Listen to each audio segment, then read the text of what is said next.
আজ আমি আপনাদের সম্মুখে যে বিষয়ে আলোকপাত করতে চাই সেটা হলো আল্লাহ পাক মানুষকে অর্থাৎ আমাদেরকে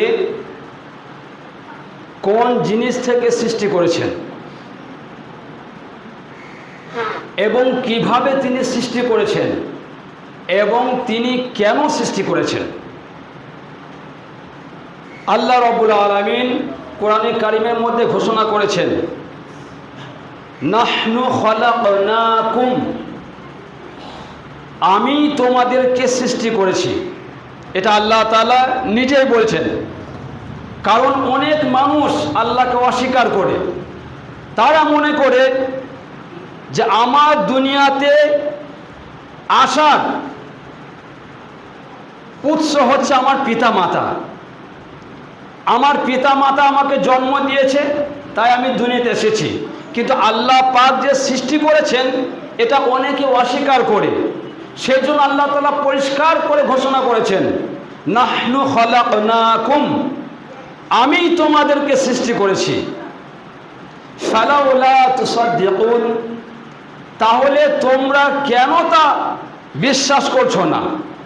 তোমরা কেন অস্বীকার করছো, অবিশ্বাস কেন করছো? তারপরে আয়াতে আল্লাহ তাআলা যুক্তি দিয়ে বোঝাচ্ছেন, মানুষ অধিক পরিমাণ শান্তি উপভোগ করার জন্য এবং সন্তান লাভের উদ্দেশ্যে নিজের জীবন সঙ্গিনীর নিকট সহধর্মিনীর কাছে তাদের শরীর থেকে যে তুচ্ছ তরল পদার্থ নির্গত করে, এ সম্পর্কে আল্লাহ তাআলা খুব সুন্দর করে বলেছেন যেটা সন্তান লাভের উৎস। আল্লাহ তাআলা বলেছেন, আফারাআইতুম মা তুমনুন, তোমরা কখনো কি ভেবে দেখেছো তোমাদের শরীর থেকে যে তুচ্ছ তরল পদার্থ তোমরা নির্গত করছো সন্তান লাভের উদ্দেশ্যে, সে সম্পর্কে কখনো কি ভেবে দেখেছো? আআনতুম তাখলুকুনাহু, সেটাকে তোমরা কি সৃষ্টি করো? আম নাহনুল খালিকুন, নাকি আমি সেটাকে সৃষ্টি করি?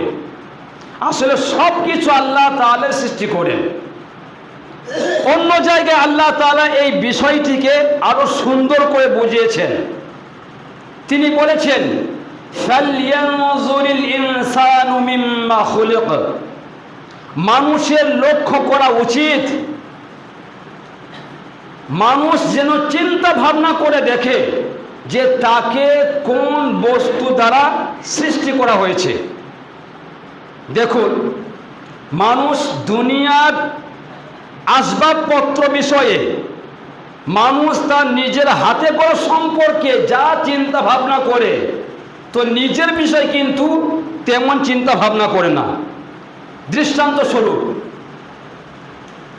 আগ্রার তাজমহল কে তৈরি করেছে, কত সালে নির্মাণের কাজ শুরু হয়েছে, কত সালে শেষ হয়েছে, কত শ্রমিক লেগেছে, সময় কত লেগেছে, কত টাকা ব্যয় হয়েছে, সব কিন্তু মানুষ ইতিহাসের মাধ্যমে জানার চেষ্টা করে। হাওড়া ব্রিজ কোন মিস্ত্রি বানিয়েছে, কার আমলে বানানো হয়েছে, কতটা লম্বা, কতটা চওড়া, কতটা তার মজবুত সেই ব্রিজটি, এভাবে কিন্তু ইতিহাসের পাতায় তারা পড়াশোনা করে এবং জানার চেষ্টা করে। এখানে আমার কোনো আপত্তি নেই যে তাজমহল, হাওড়া ব্রিজ সম্পর্কে কেন মানুষ গবেষণা করবে। আমিও চাই যে সমস্ত মানুষ এই বিষয়গুলিকে ভালোভাবে জানুক, পড়াশোনা করুক। কিন্তু আমি যেটা বলতে চাচ্ছি যে মানুষের হাতে গড়া জিনিস নিয়ে যা চিন্তা ভাবনা গবেষণা করে, নিজের বিষয়ে যদি চিন্তা ভাবনা করত তাহলে আল্লাহকে ঠিকই সে চিনতে পারত।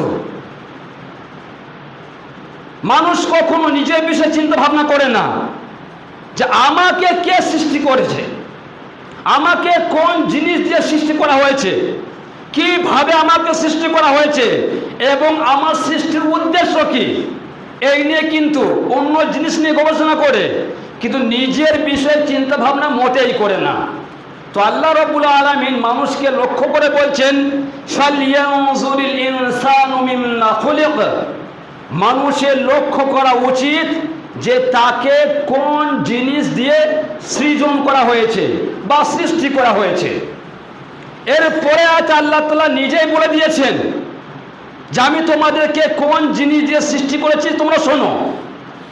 খুলিকা মিন মাইন দাফিক, আল্লাহ পাক বলছেন তাকে সৃষ্টি করা হয়েছে দ্রুত বেগে নির্গত পানি থেকে। সেটা কোথা থেকে নির্গত হয় সেটাও তারপরে আছে আল্লাহ তাআলা পরিষ্কার করে বলেছেন, ইয়াখরুজু মিন বাইনিস সুলবি ওয়াত তারাইব, যেটা নির্গত হয় পুরুষের পৃষ্ঠ মধ্য থেকে এবং নারীর বক্ষস্থল থেকে, অর্থাৎ স্বামীর মেরুদণ্ড থেকে এবং স্ত্রীর বুকের হাড়ের ভিতর থেকে সেই জিনিসটি নির্গত হয়।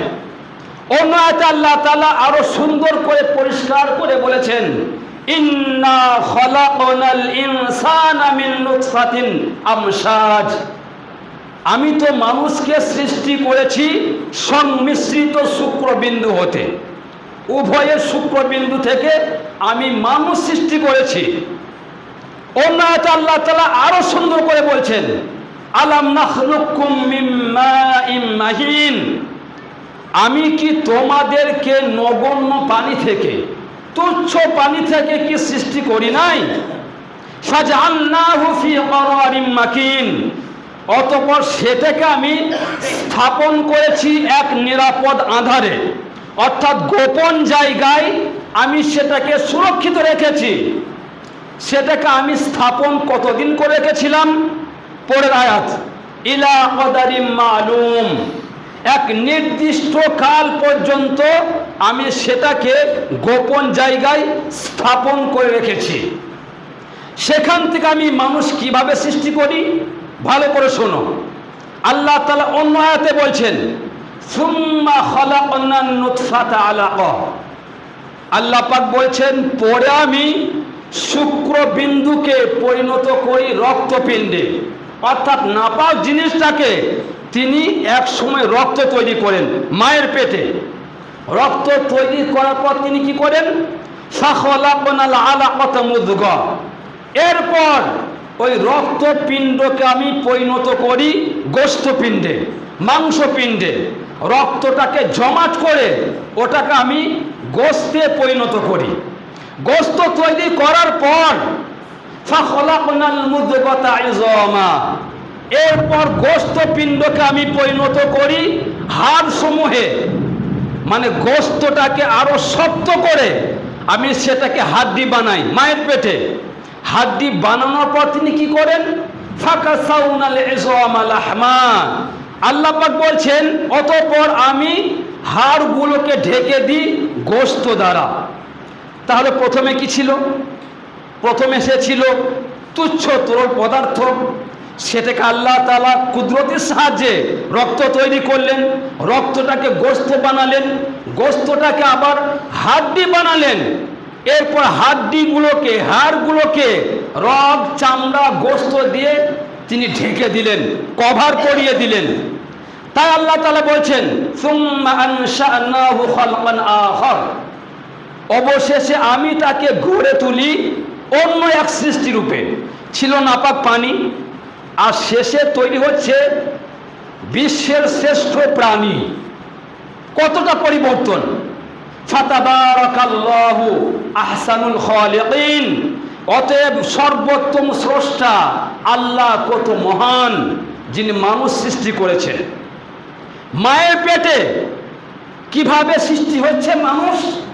অন্য আয়াতে আল্লাহ তাআলা বলছেন, আল্লাযী খালাকাকা ফাসাওয়াকা ফাআদালাক, আল্লাযী খালাকাকা, আল্লাহ তাআলার জন্য বলা হচ্ছে যিনি তোমাকে সৃষ্টি করেছেন, ফাসাওয়াকা, তোমাকে সুঠাম করেছেন, তোমাকে পরিপূর্ণ করেছেন, আকৃতি দান করেছেন, ফাআদালাকা, এবং সুসামঞ্জস্যপূর্ণ করেছেন। এটা একটু হালকা করে বোঝায়। আল্লাহ পাক সামঞ্জস্যপূর্ণ করে তৈরি করেছেন। কিভাবে? দেখুন, আমাদের পুরো বডিটা মাথার চুল থেকে নিয়ে পায়ের নখ পর্যন্ত যে অঙ্গ প্রত্যঙ্গ যেখানে যেমন ভাবে থাকা উচিত আল্লাহ পাক তেমন ভাবে সৃষ্টি করেছেন যেন মানুষগুলোকে দেখতে সুন্দর লাগে। চোখটা আল্লাহ পাক যেখানে দিয়েছেন, এই চোখটা যদি সামনে না দিয়ে তিনি মাথার পেছনে দিতেন, মনে করুন নাকটা যেখানে তিনি লাগিয়েছেন এখানে নাকটা না সৃষ্টি করে যদি হাঁটুর কাছে সৃষ্টি করতেন, মুখটা যেখানে তিনি রেখেছেন এই মুখটা এখানে না রেখে যদি পায়ের নিচে রাখতেন, তাহলে সমস্যা হতো কি, আপনি একটা ফল ভক্ষণ করবেন, কোনো আহার খাবেন, কোনো খাবার খাবেন, সেটাকে তার রং কেমন, তার কালার কেমন, সেটা দেখতে কেমন, এটা দেখাবার জন্য খাবারটাকে পিছন দিকে নিয়ে যেতে হতো। কেন? চোখটা পিছনে আছে। তার ঘ্রাণ কেমন, তার স্বাদ কেমন, ফলটি খারাপ না ভালো আছে, এই পরীক্ষা নিরীক্ষা করার জন্য হাঁটু দিয়ে আনতে হতো। কেন? নাকটা ওখানে আছে। এবার আপনি ভক্ষণ করবেন, খাবেন, এই খাবার জন্য আবার পায়ের নিচে নিয়ে যেতে হতো। কেন? মুখটা ওখানে আছে। তাহলে আপনি খাবার আপনি খাবেন, পিছনে নিয়ে যাও, হাঁটুতে লাগাও, আবার পায়ের নিচে নিয়ে যাও। তো আল্লাহ তাআলা বলছেন তোমাকে আমি এমন সামঞ্জস্যপূর্ণ করে তৈরি করেছি যে একটি ফল তুমি চোখের সামনে ধরবে, একই সঙ্গে চোখ দেখবে কেমন ফলটি, না ঘ্রাণ নেবে তার স্বাদ কেমন, এবং মুখ খুব সহজেই ভক্ষণ করতে পারবে। আল্লাহ পাক যাকে যেমন যে অঙ্গটি যেমন ভাবে সৃষ্টি করা দরকার তেমন ভাবে সৃষ্টি করেছেন। আমাদের হাত, এই যে ফোল্ডিং সিস্টেম, এই ফোল্ডিং না করে যদি সোজা করে দিতেন তাহলে কাটা চামচের মতো মনে হতো, আপনি নিজের খাবারটা নিজে খেতে পারতেন না। কেন? ফোল্ডিং নেই তো। তাহলে হতো কি, আর একজনকে বসাতে হতো 1.5 হাত দূরে, না আপনি খাবারটা তুলে এইভাবে খাইয়ে দিতেন আর সেও খাবারটা তুলে এইভাবে খাইয়ে দিতেন, এরকমই হতো। সে জেসিবির মতো মাটি তুলে যেমন ওই রকম হতো, মানে আপনি নিজে নিজে খেতে পারতেন না। তো আল্লাহ পাক যে অঙ্গ যেমন ভাবে সৃষ্টি করা দরকার আল্লাহ পাক ঠিক তেমন ভাবে সৃষ্টি করেছেন, এবং তিনি বলেছেন ফাসাওয়াকা ফাআদালাক, যিনি তোমাকে সুন্দর করে গঠন করেছেন সুসামঞ্জস্যপূর্ণ করে। ফি আইনি সূরাতিন মা শাআ রাক্কাবাক, আল্লাহ পাক তোমাদেরকে তেমন ভাবে সৃষ্টি করেছেন যেমন তিনি চেয়েছেন, যে আকৃতিতে তিনি চেয়েছেন সেই আকৃতি দিয়েই তোমাদেরকে সৃজন করেছেন। মায়ের পেটে আল্লাহ পাক কি সন্তান দেবেন, পুত্র না কন্যা, একটি না দুটি, নাকি কাউকে দেবেন না, এটা আল্লাহ তাআলার বিষয়। অন্য আয়াতে আল্লাহ তাআলা বলেছেন লিল্লাহি মুলকুস সামাওয়াতি ওয়াল আরজ, আকাশসমূহ এবং এই জমিনের রাজত্ব হচ্ছে এক আল্লাহ তাআলার। ইয়াখলুকু মা ইয়াশা, তিনি যা ইচ্ছা তাই সৃষ্টি করতে পারেন। ইয়াহাবু লিমান ইয়াশাউ ইনাসা, তিনি যাকে চান তাকে কন্যা সন্তান দান করেন। ওয়া ইয়াহাবু লিমান ইয়াশাউ যুকুর, এবং তিনি যাকে চান তাকে পুত্র সন্তান দান করেন। ওয়া ইয়াজআলু মান ইয়াশাউ আকিমা, এবং তিনি যাকে চান তাকে বন্ধা করেন, মানে যেটা আমরা গোদা বাইলা বাঁজা বলি, কোনো সন্তানই হয় না। ইন্নাহু আলিমুন কাদির, নিশ্চয় তিনি সর্বজ্ঞ সর্বশক্তিমান, তিনি যা চান তাই করেন। তো সব কিছু আল্লাহ তাআলা সৃষ্টি করছেন মায়ের পেটে। এরপর কি হয়? অন্য আয়াতে আল্লাহ তাআলা বলছেন সুম্মা সাওয়াহু, অতঃপর আমি তাকে সুঠাম করি, গঠন তৈরি করি। ওয়া নাফাখা ফীহি মির রূহি, এবং ফুঁকের মাধ্যমে আমার পক্ষ থেকে তার মধ্যে রূহ সঞ্চার করি, প্রাণ দান করি, আত্মা দান করি। ওয়া জাআলা লাকুমুস সামআ, দুনিয়াতে আসার পর সেজন্য শুনতে পাই, সেই জন্য শ্রবণ শক্তি দান করি, কান সৃষ্টি করার পর শ্রবণ শক্তি দান করি। ওয়াল আবসারা, এবং চক্ষু দান করি যাতে দুনিয়াতে যাওয়ার পর সে সব কিছু দেখতে পারে। ওয়াল আফইদা, এবং ভালো মন্দ নির্ণয় করার জন্য উপলব্ধি করতে পারে, সেই জন্য আমি তার মধ্যে অন্তঃকরণ, বিবেক, বুদ্ধি, মেধা, প্রজ্ঞা আমি দান করি। ক্বালিলাম মা তাশকুরুন, এত নিয়ামত দেওয়ার পরেও মানুষ কৃতজ্ঞতা প্রকাশ করে। ক্বালিলাম মা তাশকুরুন, খুবই সামান্য পরিমাণ। একেবারে অল্প আমার শুকরিয়া আদায় করে, আল্লাহ তাআলা বলছেন। তো মায়ের পেটে সন্তান যখন পরিপূর্ণ হয়ে যায়, এবার আল্লাহ তাআলা অন্য আয়াতে বলছেন সুম্মা ইউখরিজুকুম তিফলা, আমি তাকে বাচ্চার আকারে শিশু রূপে মায়ের পেট থেকে দুনিয়াতে নিয়ে আসি। দুনিয়াতে যখন সে এসেছে, যে পথ ধরে এসেছে, সে পথটি খুবই সংকীর্ণ। আল্লাহ তাআলা বলেছেন এত সংকীর্ণ মানুষ পথ ধরে আসে, সেটা চিন্তার বাইরে, কিন্তু তারপরে সন্তান সহজে প্রসব হয়। কারণ হচ্ছে আল্লাহ তাআলা বলেছেন সুম্মাস সাবিলা ইয়াসসারা, আমি তোমার আসার জন্য তোমার সংকীর্ণ পথকে আমি খুব সহজ করে দিয়েছি। আল্লাহ পাক যদি সহজ না করতেন, তাহলে প্রত্যেকটি মা তার সন্তান আনার জন্য মারা যেত, কোনো মা বাঁচার রাস্তা থাকতো না। এটা আল্লাহ তাআলা বিশেষ অনুগ্রহ, খাস রহমত, দয়া, ভালোবাসা।